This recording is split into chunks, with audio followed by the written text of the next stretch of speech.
Olá pessoas, eu sou a professora Annelise e na aula de hoje nós vamos falar sobre os povos indígenas do Brasil. Mas antes, se você ainda não conhece a minha campanha lá no site apoia-se/Prof. Annelise, eu convido você a entrar no site, dar uma olhada. A partir de qualquer quantia você pode colaborar com o canal e ajudar o canal a crescer, a continuar produzindo conteúdo e levar o conteúdo de história para outros locais. Bom, mas vamos lá, bora para a aula?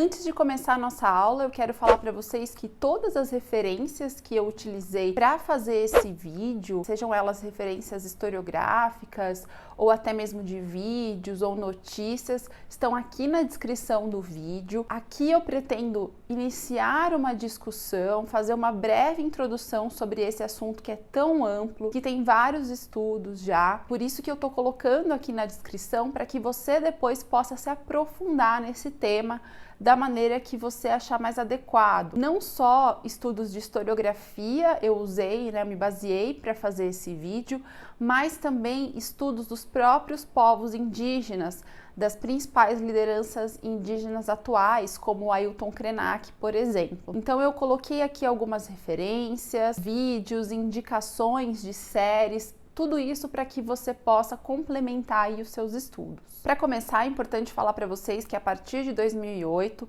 nós temos uma lei que torna obrigatório o estudo da história e da cultura indígena nas escolas brasileiras. Essa lei também, juntamente com a ideia da obrigatoriedade do estudo da cultura afro-brasileira, da história da África também, ela vem a partir das manifestações e da organização de diversos movimentos indígenas e não indígenas a favor de um ensino mais sistemático nas escolas sobre a cultura e a história indígena, e além disso vem com a ideia de desconstruir alguns estereótipos e trazer um conhecimento maior sobre a história indígena no Brasil. A ideia dessa lei é valorizar as etnias indígenas, além de contribuir possivelmente com a conquista de direitos nessas etnias também. A ideia de ter um ensino sistemático nas escolas sobre a história e a cultura indígena vem muito porque a gente tem ali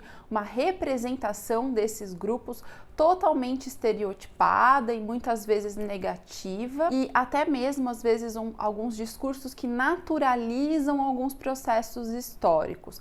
Eu já vou explicar melhor para vocês como que isso acontece, mas o fato é que durante muito tempo a historiografia, a escrita da história e de outras ciências humanas representou o indígena como alguém inferior quando comparado, relacionado à cultura branca, do branco. Então nós temos aí a escrita da história nesse sentido, muito também porque as principais fontes históricas que nós tínhamos sobre esses povos vinham do europeu, do invasor, do chamado conquistador.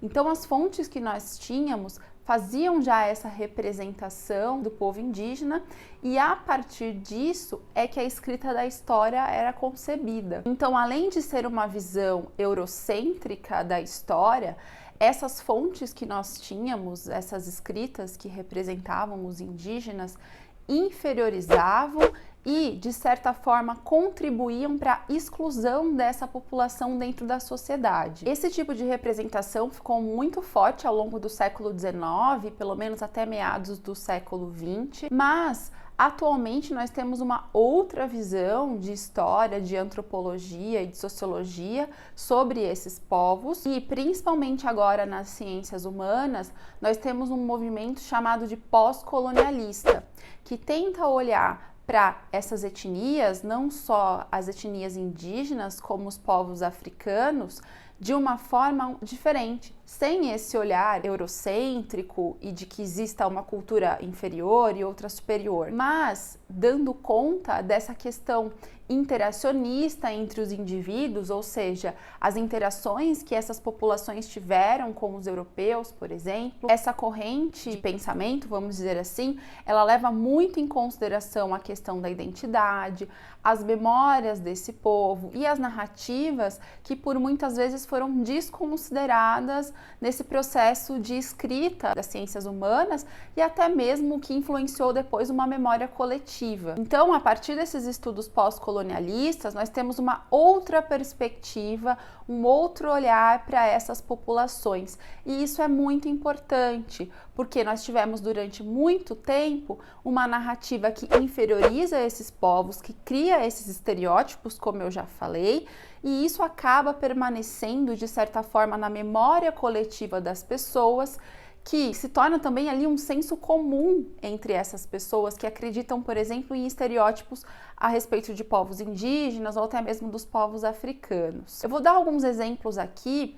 de como a gente tem essa visão estereotipada dos povos indígenas ao longo da história e que muitas vezes nós, estudantes, vimos na escola ou até mesmo nós, professores, por falta de conhecimento e até mesmo de formação nessa área, acabamos reproduzindo aos nossos alunos.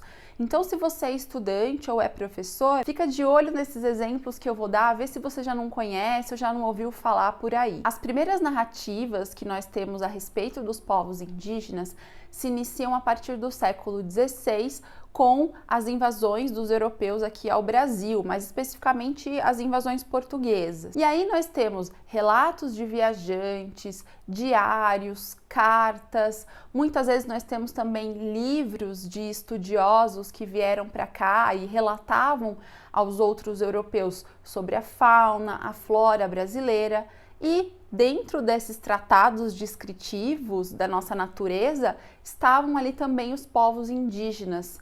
Eles estavam dentro dessa descrição como membros, como parte da natureza também, já não vistos como seres humanos. Esses viajantes, esses exploradores ou até mesmo missionários foram os primeiros a relatar acerca desses povos, né, como que eles eram, quais eram as suas características e tudo mais, muito porque os outros europeus não tinham contato, então, com essa população, então faziam essas descrições, só que essas descrições acabam por muitas vezes ser a única representação e a única narrativa que se existia desses povos, até porque esses povos não tinham a escrita, então não tinham ali como confrontar, vamos dizer assim, essa narrativa. Esses estereótipos que foram criados, como eu disse, vão se tornar muitas vezes a única versão e a única visão que se existia dessas populações e que perduram muitas vezes até os dias de hoje. É interessante notar que esses discursos que tentavam dar conta de entender esse, entre aspas, novo mundo, que de novo não tinha nada, né, pessoal? Esses discursos muitas vezes eles acabaram por colaborar também com a sensação de que essa população ficou ali parada no tempo, que ela pertence a só esse momento das invasões ou, entre aspas, do descobrimento, e que essas populações são seres ahistóricos, ou seja, eles estão ali sem um contexto, sem uma narrativa histórica e acabam meio que parando nesse tempo do descobrimento e que hoje não existem mais. Muitas vezes esses povos eram considerados como bárbaros ou eram chamados de demoníacos, ou muitas vezes de incivilizados, de seres inferiores. E muito dessa narrativa, que veio também depois com os cronistas, isso acontece muito na América do Sul, aqui na Bolívia, no Chile, no Peru, muitos desses cronistas, esses relatos, foram a fonte principal para entender esses povos. Então, essas fontes que nós tínhamos, muitas vezes eram criadas para exaltar a colonização, o colonizador, ou evangelizador, né, uma pessoa que vinha aqui justamente para converter essas populações e, ao invés de levantar uma ideia a respeito daqueles povos, ao contrário, essa narrativa inferiorizava, negava a historicidade dessa população, negava totalmente o seu conhecimento cultural, religioso, inferiorizava os seus conhecimentos, inclusive, e muitas vezes apagava, vamos dizer assim, simbolicamente, né? Invisibilizava todo aquele conhecimento, aquela experiência e a cultura que essas populações tinham. Eu trouxe aqui 3 exemplos diferentes de documentos históricos para que vocês possam perceber como esses povos eram representados. Então eu trouxe aqui primeiro a Carta do Peru Vaz de Caminha, que foi escrita ao rei de Portugal logo da invasão dos portugueses aqui no Brasil. Depois eu trouxe aqui um relato do Peru Gândavo, que escreveu um relato sobre os povos indígenas, que durante muito tempo foi uma referência para os europeus. E depois uma imagem, um mapa logo do início da época dos descobrimentos, vamos dizer assim, em que você tem aí essa mistura, né, do povo indígena com a natureza. Provavelmente você já deve ter ouvido falar da Carta do Peru Vaz de Caminha na escola, ou pelo menos leu alguns trechos, né? Então eu vou ler aqui 2 trechos que mostram esse olhar sobre o indígena. Então ele diz assim: parece-me gente de tal inocência que, se homem os entendesse e eles a nós, seriam logo cristãos. Porque eles, segundo parece, não têm nem entendem em nenhuma crença. Então a visão de que esses povos eram inocentes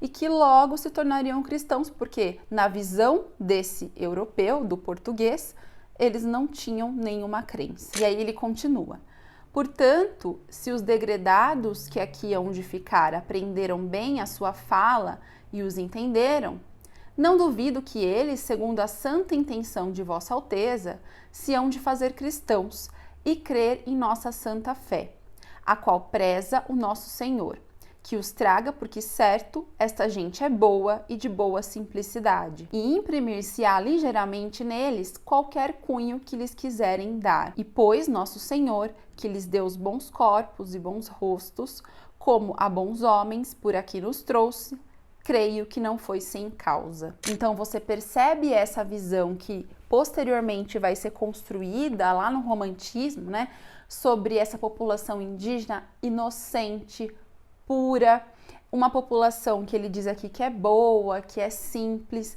e que é como se fosse uma folha em branco que os portugueses, os europeus iriam imprimir nessas pessoas a salvação, que seria a fé católica e os costumes e a cultura europeia que seria superior e civilizada. Então é interessante notar essa visão. Ainda sobre o relato do Peru Gândavo, a gente vê aqui em 1576 essa mesma visão aí, 76 anos depois, a gente ainda tem, né, essa questão eurocêntrica e essa visão de que a cultura do indígena não é a mesma cultura, então ela não existe, vamos dizer assim, ela é inferior. Ele vai dizer assim: a língua de que usam toda pela costa é uma, carece de 3 letras, convém a saber, não se acha nela F, nem L, nem R, coisa digna de espanto, porque assim não tem fé, não tem lei, nem rei.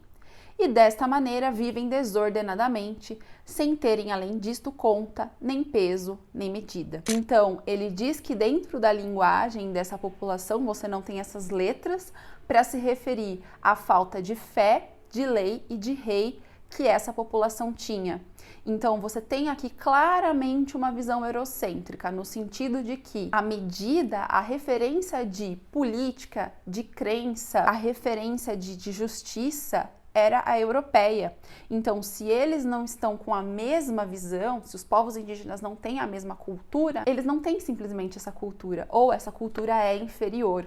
E vem mais uma vez aquela questão da inocência, do bom selvagem, de que eles, além de não terem fé, nem lei, nem rei, não fazem nem conta disso, eles não têm nem consciência desse fato.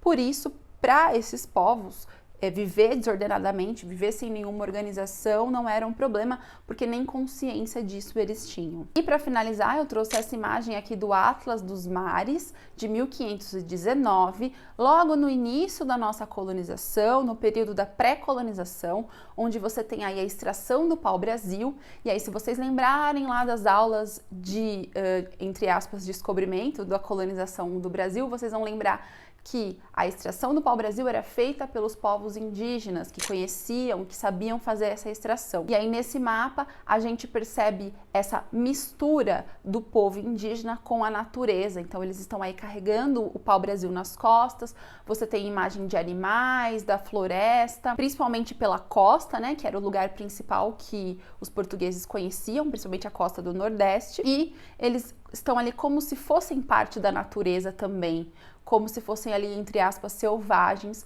como era dito pelos portugueses na época. É interessante pra gente que é estudante ou professor também, você que está assistindo aqui esse vídeo, pensar que muitas vezes os livros didáticos reforçam esses estereótipos, reforçam esse imaginário, essa imagem. Por quê? Usam muitas vezes esses documentos, essas imagens e não problematizam, não questionam esses documentos, certo? Eles aparecem ali como meras ilustrações dessa população. Então, geralmente nós temos imagens dos povos indígenas a partir dessa visão do português, do europeu, não temos imagens das populações indígenas atualmente, nem das suas grandes questões, e isso acaba reforçando esse imaginário da população não indígena. Isso é problemático não só por esse reforço do estereótipo, mas porque também você nega o direito dessa população à cidadania, você nega o direito dessa população a trazer uma outra narrativa que não a do europeu, nega essa condição deles conseguirem ter uma história própria ou uma visão de história diferente dessa narrativa supostamente oficial. Mas eu tô falando aqui toda hora sobre o indígena, vocês estão vendo que eu não tô usando a palavra índio. Vamos falar um pouco sobre essas nomeações, vamos desconstruir um pouco aqui esses estereótipos então. Primeiramente, é legal vocês entenderem que essas narrativas, elas acabavam colocando todas essas populações tão diversas, tão heterogêneas, como se fossem uma só. Então, para começar, o próprio termo índio é um erro histórico. Se vocês lembrarem, o Cristóvão Colombo, quando chega na América, ele acreditava que estava nas Índias. Então, ele vai nomear essa população que já estava ali de índios. É claro que durante muitos anos esse termo foi utilizado, muitas vezes até entre os povos indígenas nós temos ali essa nomeação, mas é importante que vocês sempre problematizem esse conceito. Por que então utilizar um outro termo? Porque esse outro termo, ele vem com essa problematização. Nós não estamos colocando esses povos como se fossem uma coisa só. Aqui no vídeo vocês viram que eu utilizei o termo indígena porque ele significa aquele que é da terra. Então, claro que o mais adequado, o mais correto é a gente nomear esses povos pelas suas etnias. Então eu posso falar dos Krenaques, dos Yanomamis, dos Guaranis, mas quando eu não sei a etnia ou quando eu quero me referir de forma geral, o termo indígena parece mais adequado. Aqui no Brasil, a gente utiliza então esse termo, mas, por exemplo, se vocês pensarem em outras regiões da América que também têm povos originários, na Bolívia, por exemplo, o termo índio é considerado pejorativo, é considerado quase como um xingamento. É alguém que não tem modos, que não é civilizado. Então é sempre importante você, antes mesmo de nomear e de pensar, é você tentar entender o contexto desse local. Mas bem, nós estamos falando aqui dos povos indígenas do Brasil. Tem outros termos importantes que a gente pode desconstruir também. Outro termo que foi muito utilizado pelo colonizador, não só para colocar todos esses povos como se fossem únicos, mas também para inferiorizar o seu tipo de organização social e política, foi o termo tribo.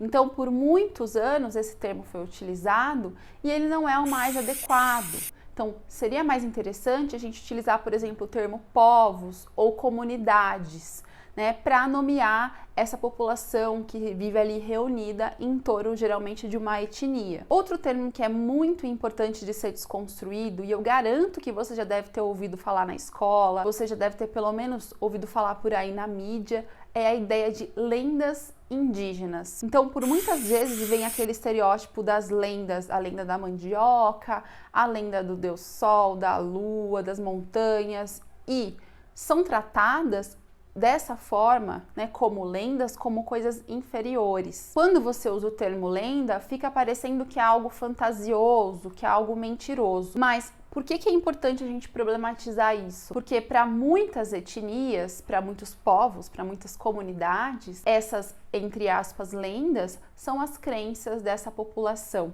Então, por que não chamar essas histórias que tentam narrar, que tentam explicar manifestações da natureza como mitos? Porque é isso que eles são, né? Quando a gente aprende, por exemplo, os mitos gregos na escola, quando a gente aprende os mitos nórdicos, nós os chamamos assim, de mitos, né? Até mesmo quando a gente pensa na questão da mitologia cristã.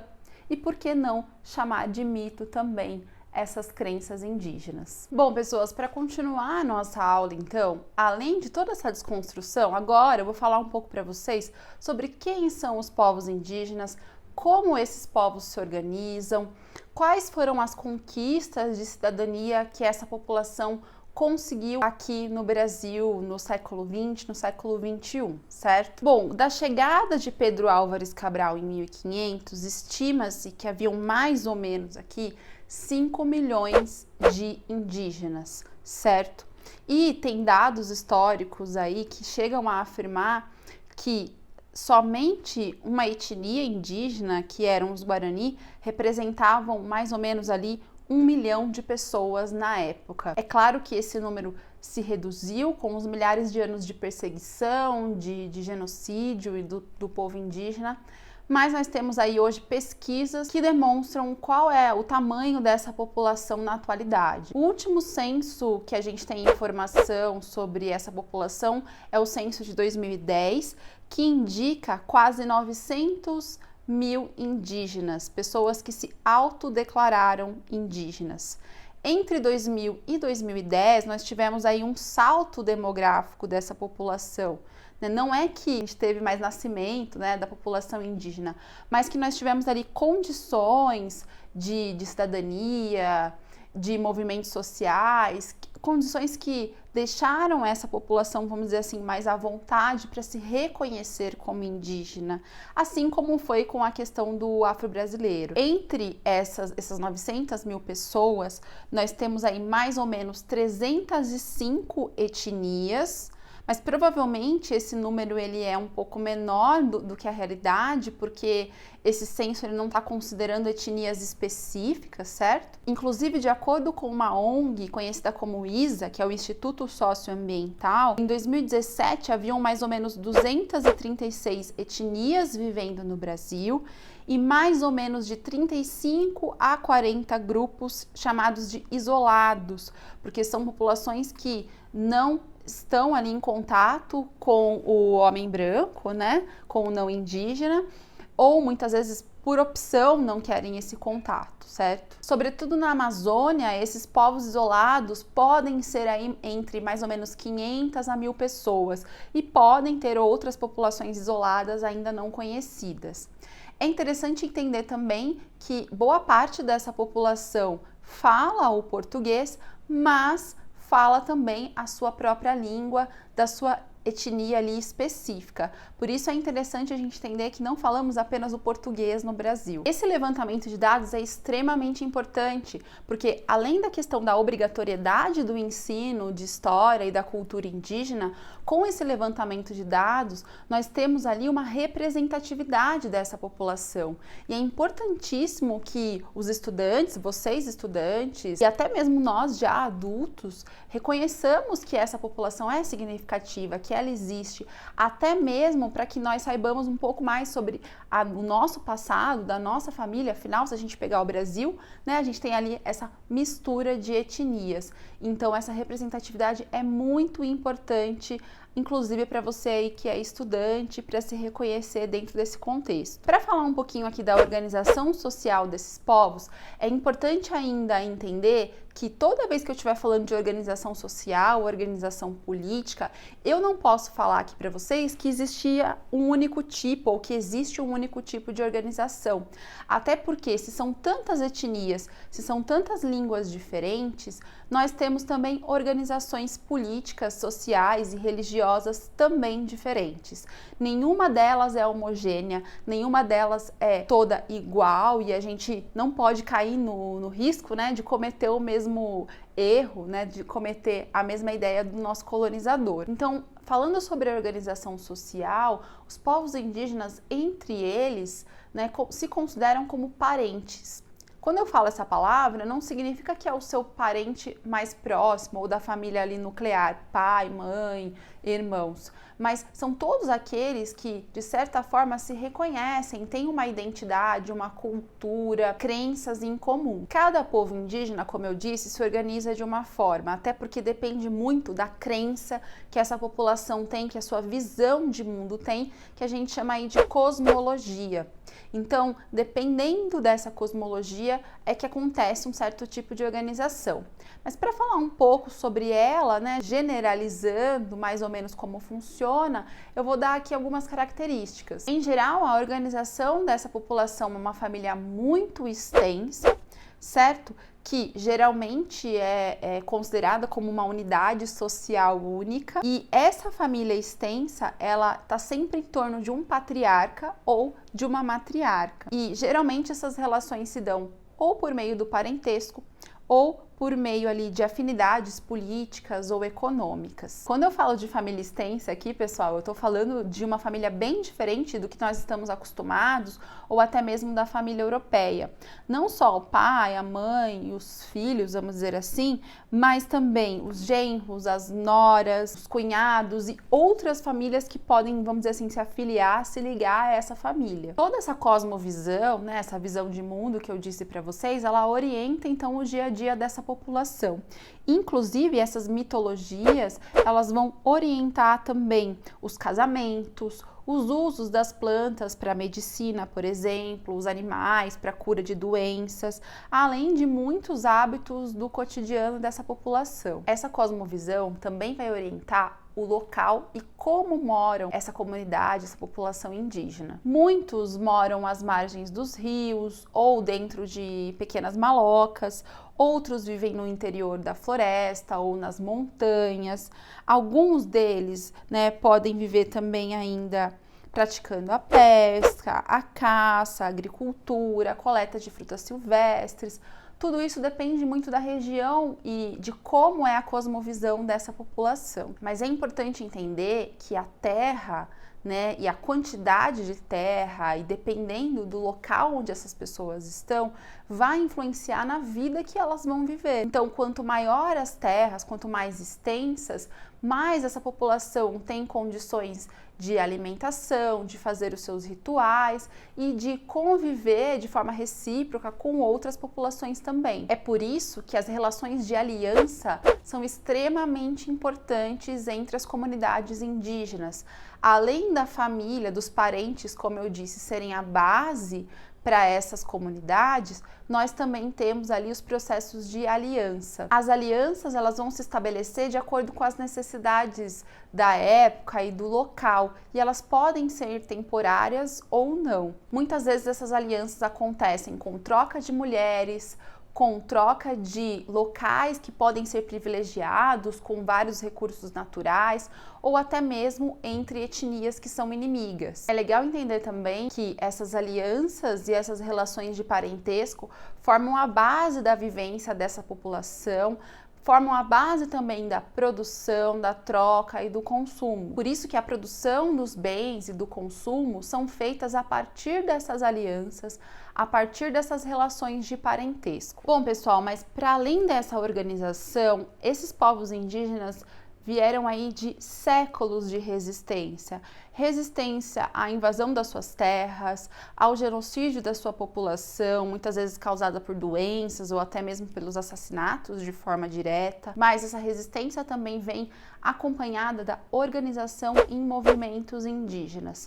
Como a gente está falando aí de várias etnias e de uma situação bem diversa, também a gente pode falar que a organização em movimento indígena dessa população também não é única, existem vários movimentos indígenas por aí, mas a organização de forma mais complexa e sistemática, ela começa a acontecer a partir da década de 70 e fica mais forte na década de 80. Se a gente pegar o contexto da nossa história, da história do Brasil, a gente está falando aí do período final da ditadura, início da democratização. Então, a articulação de lideranças, de movimentos e da população indígena trouxe muito forte aí uma agenda em comum, uma agenda de luta em comum, que seria pela questão das terras, a questão da saúde, da educação, de direitos desses povos como cidadãos de fato. Então, na nossa Constituição de 1988, também conhecida como a Constituição Cidadã, nós temos aí a garantia